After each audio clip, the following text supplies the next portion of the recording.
My name is Elizabeth Cauffman. I'm in the Psychology and Social Behavior Department in the School of Social Ecology. The main focus of my research is on adolescent development, how kids change, how they develop over time, and that really informs or provides the court with a foundation for better understanding how to treat kids within the system. So a lot of my work is on when should kids be tried as adults? Are they competent to stand trial? What are the right responses that the justice system should have to kids during this developmental time period? So a lot of my research centers on, if adolescents are so smart, why do they do such stupid things? A lot of kids end up making very immature decisions and better trying to understand what that disconnect is. So recent advances in neuroscience have shown that the brain is continuing to develop up until the age of 25. And that's particularly in the area of the prefrontal cortex, which is responsible for impulse control, planning, future orientation. Given that this is the last part of the brain to develop, it's not surprising that kids are more impulsive, don't think through their actions.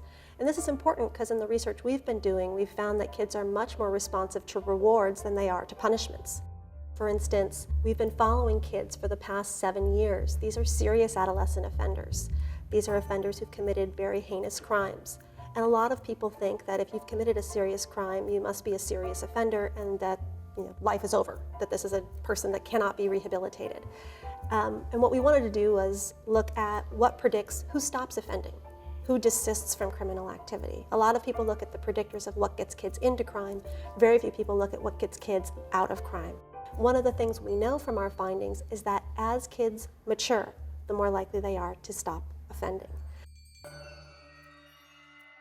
The most exciting way that I've seen my research impact policy is having the Supreme Court take up the issue of the death penalty for juvenile offenders. It's hard to believe that the United States was one of the last countries to still execute their children. So my research not only impacted the abolishment of the juvenile death penalty, but it also was involved in the recent 2010 abolishment of life without the possibility of parole for non-homicide cases for juvenile offenders. And to know that my research had an impact on the policies of this country was very exciting. We're starting a new study called Crossroads. They were interested in looking at whether kids who are formally processed, that is, they go through the regular court system, maybe are incarcerated, versus kids who are informally processed, that is, diverted, given maybe community service or some community-based response. So we're going to look, as they get older, what the educational, mental health, emotional, as well as economic impact of all of these factors are on kids who are formally punished or informally processed through the system. Because what you do to a kid at this age has a long-term impact on what they're going to do as an adult. So it's really important to know what the system does so that we can look long-term to how they're going to behave as an adult. And I think that's one of the goals of research is once we better understand how kids are changing, what their needs are, can we design a system that's more developmentally appropriate to meet those needs?